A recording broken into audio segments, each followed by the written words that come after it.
Hello, everyone. My name is 𝘒𝘯𝘠𝘯𝘓. I'm the director of the Fondation Henri Cartier-Bresson. And I'm super happy and super excited to welcome Gregory Halpern. I'm very, very excited to have you tonight. Gregory Halpern is an American photographer, and as you know, he has been quite influential in the past years with his photo books. I have in mind the 𝘒𝘯𝘓𝘬𝘯 books in 2016 and the Confederate Moons in 2018, if I'm correct. I think I perfectly remember the day that I first opened the 𝘒𝘯𝘓𝘬𝘯 book. That was quite a shock. I remember that I thought, oh, there is something interesting here. There is something happening with the photo book. I thought that, I think if I correctly remember what was my feeling at the time, I would say that I thought that there was something in this book that was very profound, very complex. And I was thinking, oh, that's interesting. That's probably a kind of complexity that would have been very, very difficult to have on a wall in an exhibition. And I was saying, oh, that's very, very interesting. I was immediately convinced by the quality of the work of Gregory. And I must also say that we had the great opportunity to work together in 2019 and 20 on the project that you work on in the Guadeloupe, Let the Sun Behead It Be. That was a wonderful project that was part of the immersion program that the Fondation Henri Cartier-Bresson is co-organizing with the Fondation d'entreprise Hermès and the ICP in New York. And the project was published as a book, and it was shown here at the Fondation Henri Cartier-Bresson in 2020.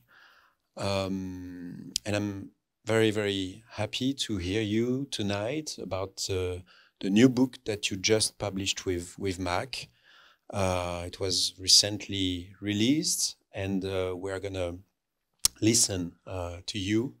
And I'm very excited to hear what you have to say about this book. So please join me in welcoming Gregory Halpern. Thank you for the introduction, 𝘒𝘯𝘠𝘯𝘓.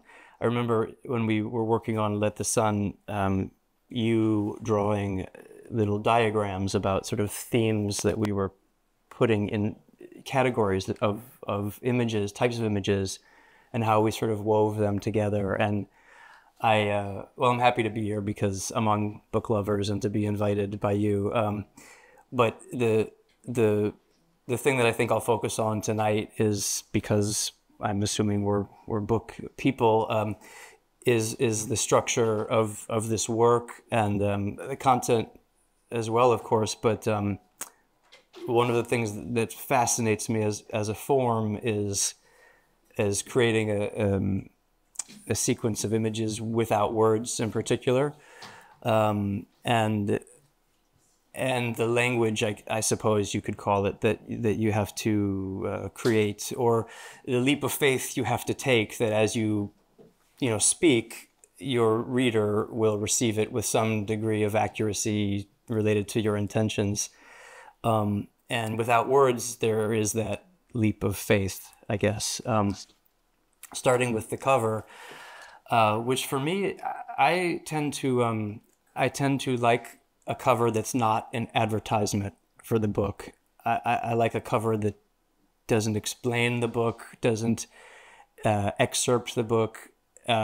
This is the first time in a while I've used an image on the cover that actually is in the book, but I like the idea of a cover that exists as a work unto itself, that asks questions, that intrigues the reader, maybe frustrates the reader, but compels the reader to open the book, and then be an active reader, so that I'm so that I'm not lecturing, I'm guiding. And I do think of books sometimes as like, you know, you're offering a hand to someone and they can reach out and take your hand and go along with you, and they can drop your hand at any moment by closing the book, because there's always more books to look at. And that relationship between the maker and the reader is fascinating to me, and kind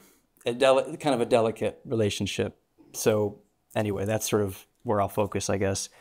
The cover, I do want to say a word about the cover. The picture, this is a picture I made 20 years ago in Buffalo, New York, which is my hometown. I still live in the Western New York region, which is where most of these pictures were made. And it's a picture that very few people figure out right away what it is. I tend not to explain it, actually, because at first it maybe evokes similar feelings that images of the cosmos might evoke, a sense of awe, maybe. But you see, as you look closer, oh, that won't work, will it? As you look closer, there are details in it that reveal that it's something quite banal, and that interests me. That I also am a bit of an unreliable narrator. So can you trust me as you take my hand?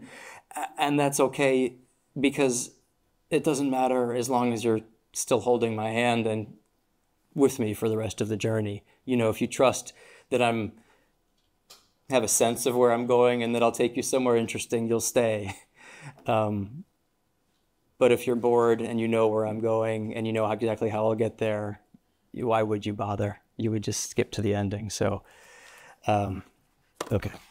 The title, I want to come back to the title when I show a certain specific picture.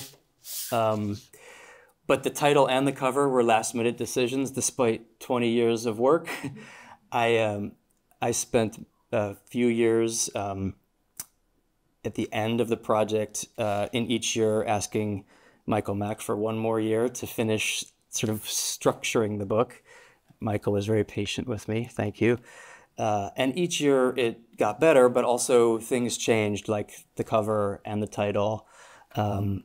And so I do try to just remain open to the best form that the work wants to be, instead of forcing it. So as I show the book to people and get feedback, and as I learn more about what the form wants to be, what's working, what's not working, I'm really open to letting it change. It was just scary and stressful, especially when you're on press, changing the cover the day before. But I also kind of like to work that way, because if once I get locked in too tightly, for me, something falls short in the process. I've been lucky to, sort of let it be kind of a playful, intuitive process. The book opens with a white animal, a deer, and her name is April. It's probably tough to see, I suppose, but this picture was made in a neighborhood called the Old First Ward in Buffalo. It's probably the most fascinating neighborhood in the city. It's an old Irish Catholic neighborhood that was a industrial neighborhood. The city of Buffalo, by the way, has a population that's half of what it once was. So once it was home to the largest steel mill in the world, and now almost all of the industry has left. And this neighborhood in particular is quiet. It borders a nature preserve, interestingly, and so April can sort of go in between this nature preserve and this neighborhood as she likes. And white animals have been important in mythology and religion, and I too had trouble resisting my fascination with April and visited her time and time again, and it felt appropriate to have her come back in the book. So 3 times she appears. And I'm also interested very much in the idea of cycles, so that the book itself becomes a cycle. We repeat things, the seasons become a cycle, and certain things repeat like games. And the book that we made opened and closed with a game, and this book as well has games, games and life have an interesting relationship that I'll talk a little bit about. And some of the pictures I think I'll say things about, and some I won't. Happy to answer any questions, though, at the end, if there are specific things that I leave out.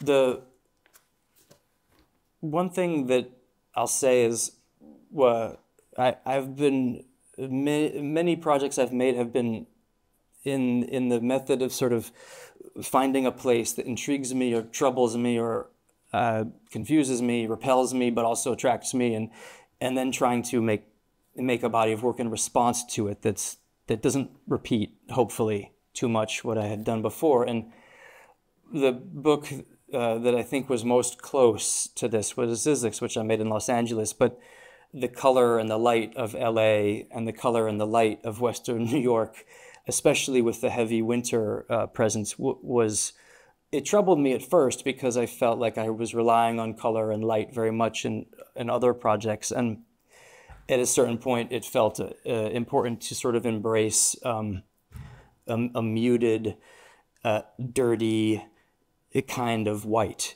you know, and to create almost a color palette that felt appropriate to this place. And so the book opens with, a lack of color, which is what happens after months of, you know, sun. It feels as though the sun is absent for long stretches, and I wanted that heaviness to open the book. Opposites, you'll see black and white, light and dark, desaturation and saturation, hope and despair, sort of literal opposites and metaphorical opposites. I'm fascinated by and excited by, and opposites sometimes belong right next to each other. And in making a book, I like to play on likeness and dissimilarity as a way of building a tension or building a narrative. Again, black and white, games. I'll come back to games. Some of the people in the book are people I've known for years. Like in this case, this is on my porch, and some are close to home, and some are in other neighborhoods, other smaller cities in the region. Some are people I just stopped on the street to make a picture of. This is a picture in the site where playground of when I went as a kid from ages 10 to 18. This is a picture made there. This is a building I had actually never noticed until the day I noticed it burning.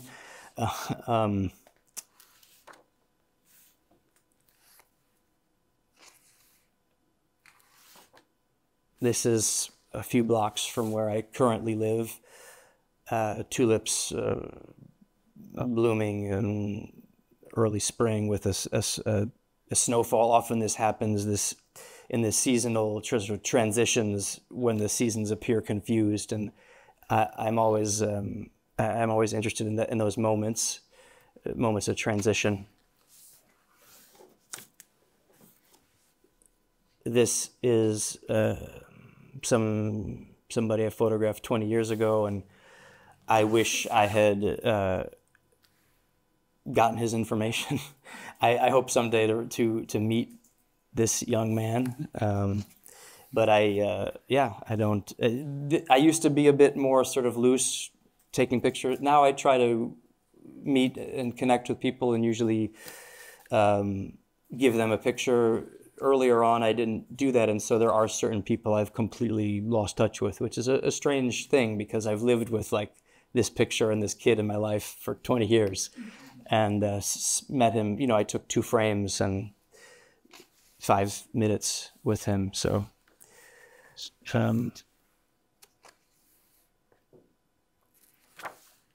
this is also on the same playground, but years later, the city did an improvement to the neighborhood. Charles, he's a professional fighter now.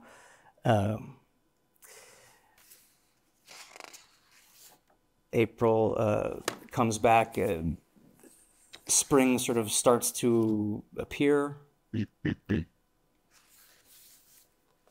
Yeah.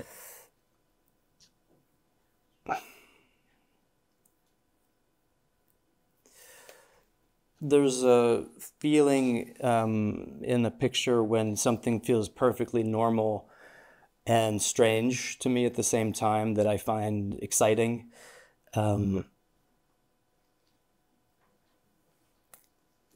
And when I can't articulate it also, I find that that's sometimes a clue. If I can name it clearly what's normal or what's strange, I lose some interest in it.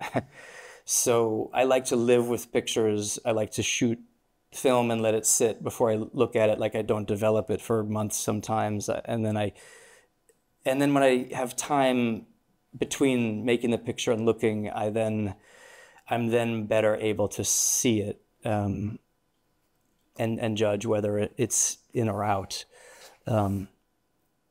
Yeah.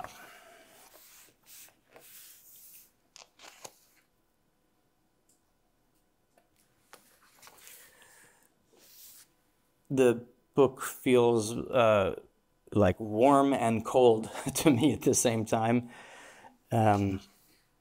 which I like.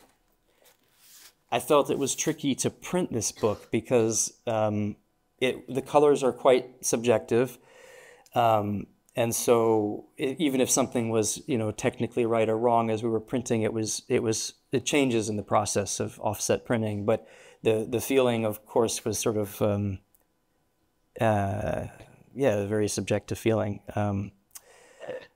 which actually found it much harder to print. You know, if I had previous books where things were more neutral, it was much easier to make those decisions.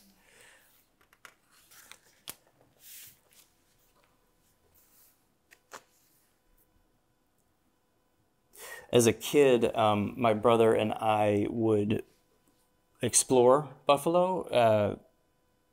It's sort of I don't know if you'd call it a hobby, but a thing we would do.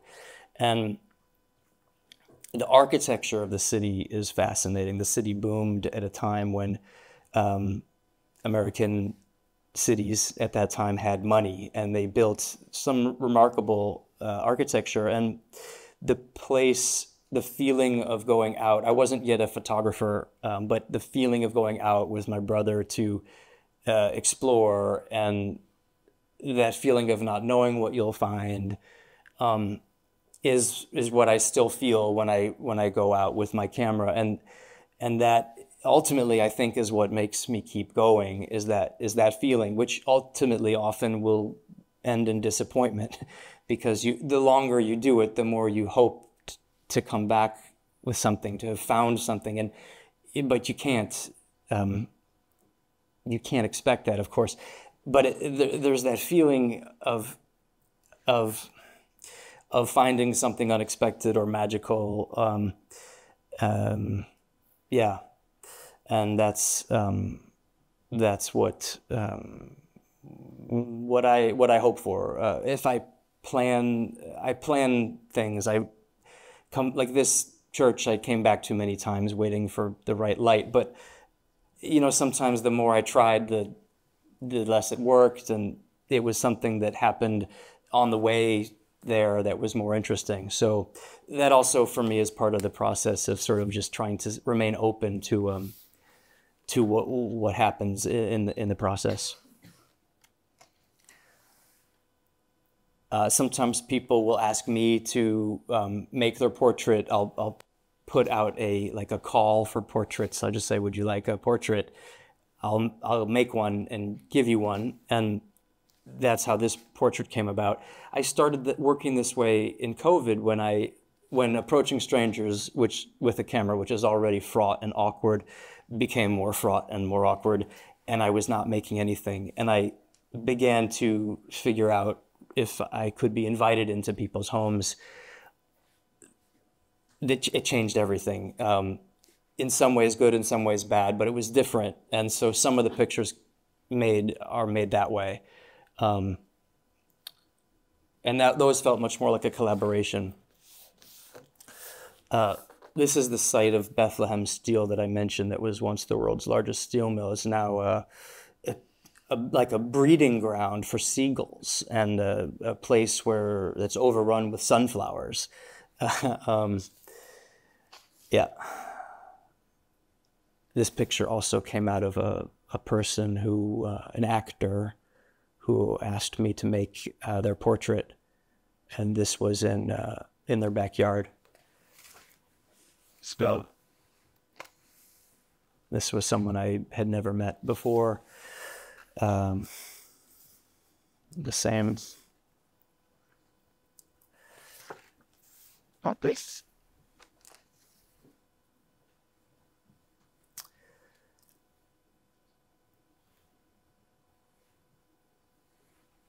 I like sometimes to be unsettled by work. I think I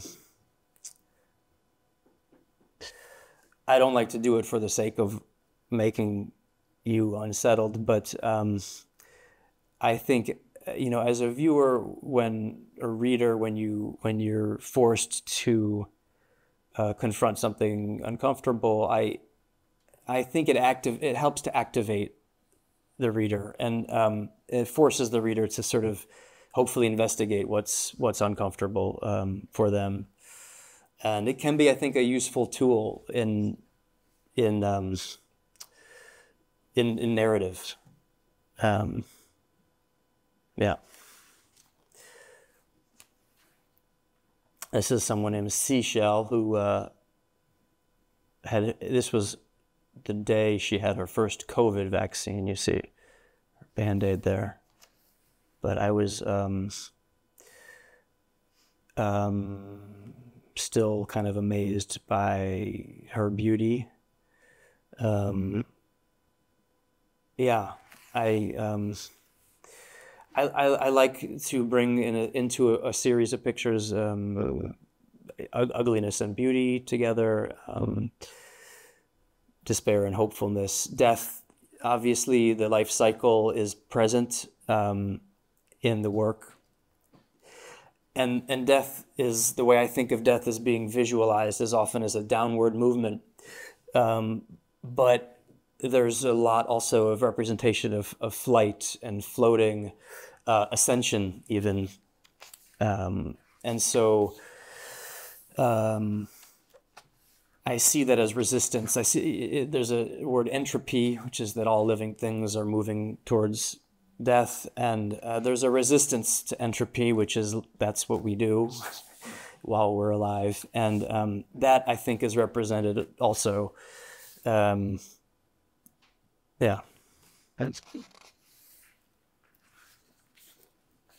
So maybe gravity itself is present in the book.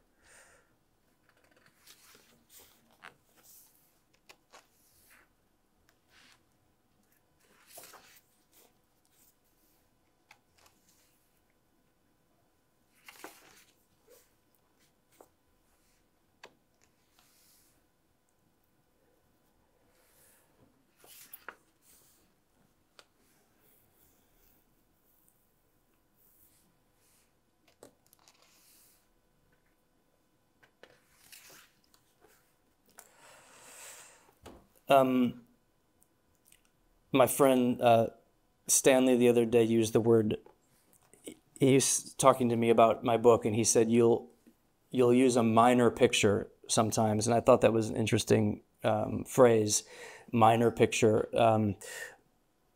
where if you think of it, let's say, as music, tonality, volume, a picture like this feels minor, but it also feels really important. thinking about its location, for example, for me, let's say to go from this to this, well, didn't feel right. I mean, I considered it. I think I considered every sequence possible, but to pause before this moment, which felt far from minor, this felt more grandiose or something, heroic even, despite his use of crutches. This felt like a nice moment or break. And so I'm also thinking a lot about rhythm and pacing in bookmaking.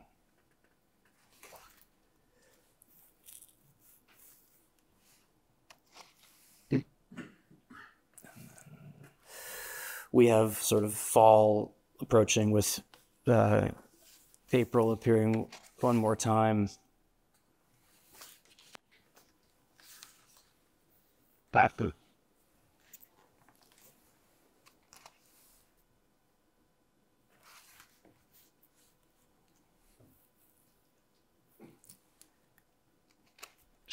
A man named Thomas, near a tree he used to visit as a child.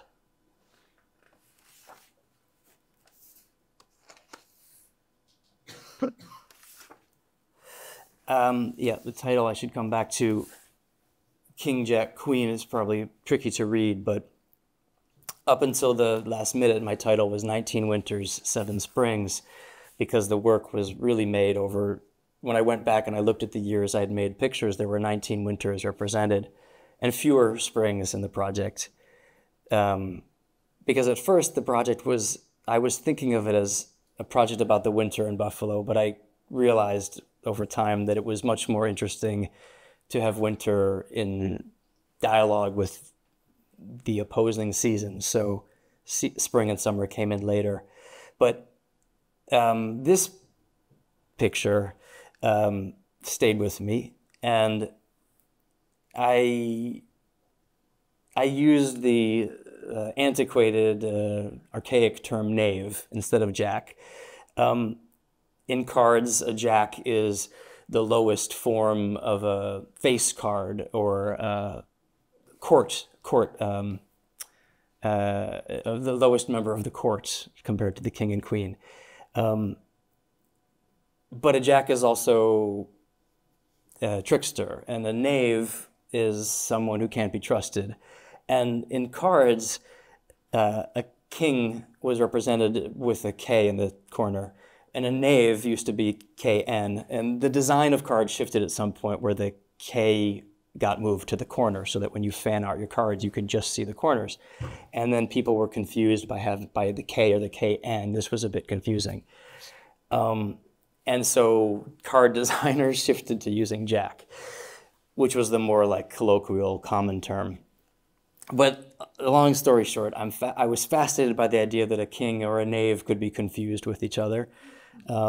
Feels appropriate somehow in the last few days. But that fascinated me. It fascinated me that when you look at a person, that all of these things are there inside of us, all of these forms of being, and that a picture can only tell you so much. It's literally the light bouncing off the surface of a person, and we do tend to like endow a portrait with some sense that it represents the essence of a person, and perhaps that's possible, but I think it's also possible that it does something completely different from that. And that interests me about photography. And so the question mark of identity and multiplicities of identity really fascinated me. And games themselves, which I'll come back to, I'll come back to that.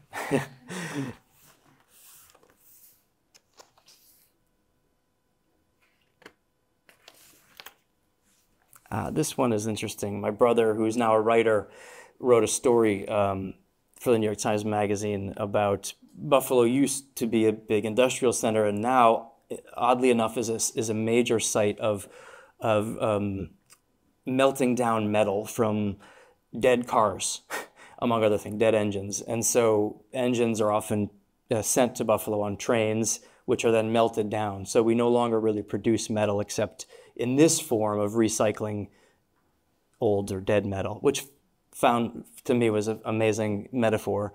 And so this picture came out of going into this sort of mill with my brother, which also felt like a interesting bookend. I dedicate the book to him because the project, I thought, began with me and him exploring the city. I've always felt that this picture, this kid boxing, you know, it's a potentially aggressive act, but he seems to be hiding, also waiting, anticipating a blow, and I found that fascinating, that tension in his face, aggression and insecurity being so linked.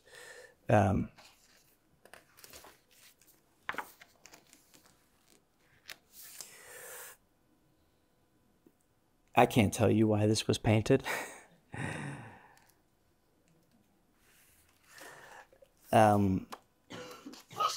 Dice again. Yeah, so in games there are these power structures sometimes. There's winners and losers, there's black and white, there's dynamic clearly, and there's an end, a clear end. And so I think a lot about the metaphors that games sort of sometimes reveal about relationships between people and and life itself. They feel playful and sinister at the same time.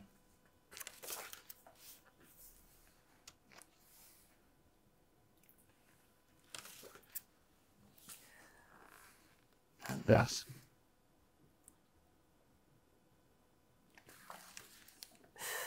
I think this is the last story I'll tell, but in big snowstorms, I often go out with my camera, and I love to do that. The city sort of gets very quiet. People don't go out, and literally it's quiet too, like even because the snow muffles sound, and even a car driving down the street will be very silent. And I occasionally bump into other people like me who are out, who like to walk in these snowstorms. And so this is a man named James I met, and he's just out. He likes to go out when in the big storm. He'll look for the weather and he'll plan on it. And I made like 2 or 3 frames of him. And to me, this was just this moment of him looking skyward, heavenward. And for me, this felt like an expression of gratitude, and became a very important chance encounter.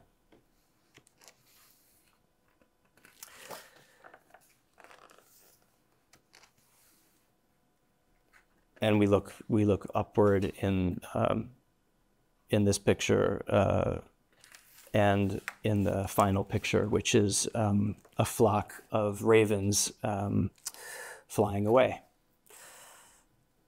And that is the last picture in the book. Thank you.